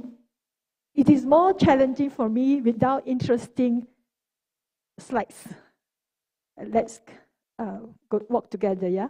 The cries of a wounded humanity and the earth are but the collective expression of pain, suffering, and injustice experienced by people from diverse backgrounds and contexts, and the complex web of interaction in the relationships between humanity and earth. To comprehend the cries of a wounded humanity, it is crucial to examine the root causes of human suffering, the ways in which human society influence and are influenced by the environment. Hence, I would like to make reference to the core teachings of the Buddha on suffering, or dukkha in Pali. The Four Noble Truths that liberated from suffering has been touted to be the ultimate self-help formula, the best guide to helping others and benefiting the world.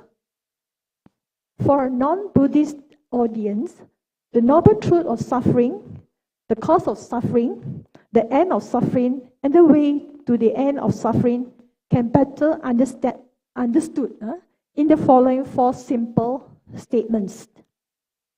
Our lives are pervaded by suffering, both obvious and subtle. Second, there is an identifiable cause of our suffering. Third, because we know it costs, we can free ourselves from suffering.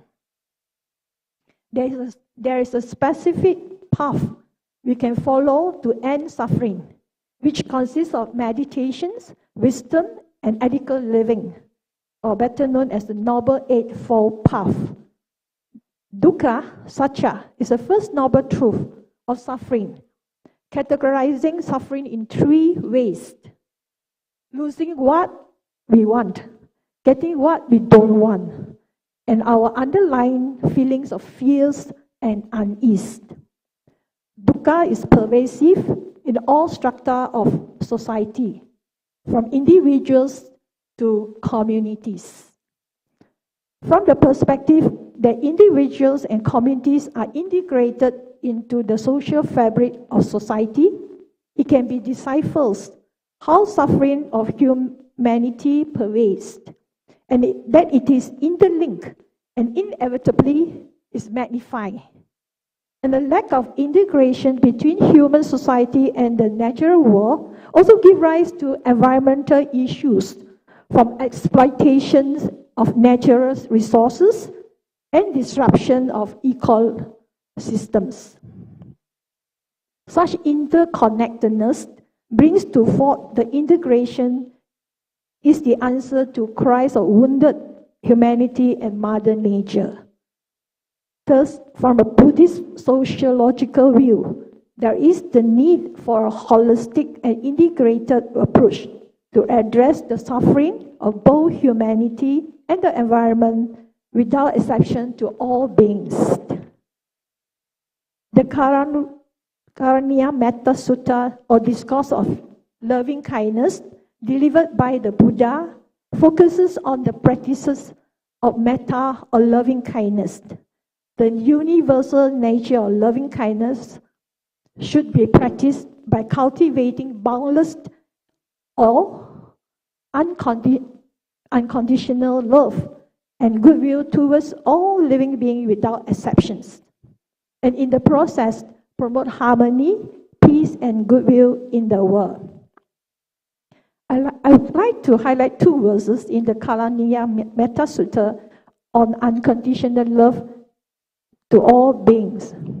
The first word is Ditta wa ye wa aditta, yeje dure vasanti avidure, Buddha wa sambhavasi wa sabe satta bhavantu sukhitata. In English, it means visible or invisible, those dwelling far or near, those born and yet to be born. May all beings, without exception, be happy. Without exception means all inclusive. The second one I would like to share is Mata Yata Buddha. Mata Yata Niya Buddha. Ayusa Eka Buddha Manurake. Evampi Sape Buddhasu. Mana Sambhavaye Abhavaye Atparimanam. In English, just as a mother would protect her only child at the risk of her own life, even so, towards all beings, one should cultivate a boundless heart. This is a call for a boundless and unconditional love to all beings without exceptions. And let this boundless and unconditional love prevail the whole world, above, below, and all around, without any obstruction, without any hatred, without any enmity, to all beings without exceptions. The interdependence of humans and the environment too need to be acknowledged. I therefore humbly submit that an integrated approach to societal development need not be taken lightly. It is integration involving aligning humans, its activities with the natural world, and fostering harmony with the environment that is of paramount importance. It is undeniable that cries of a wounded humanity and earth are amplified in the way societal norms, values, and practices are conveyed and transmitted. Upon understanding that the sociological transmission involves structure that perpetuate certain narratives, it would be pertinent to examine what then has influence over what is transmitted. the power of collective consciousness come to mind. This is a concept that suggests that interconnected group of people, through their thoughts, emotion, and intentions, can have a collective impact on the world around. Creating a strong and concentrated energy, the collective consciousness can first amplify the energy and intention, and two, be harnessed to address societal and global challenges. Global meditation events, for example, have demonstrated how collective intention can be used for positive change. Experiments on group meditation, for instance, have shown potential correlations with reduced crime rates or increased social harmony in specific areas.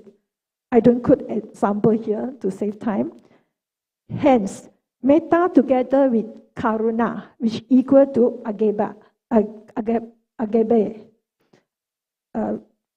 love. But in Buddhism, as explained and delivered by the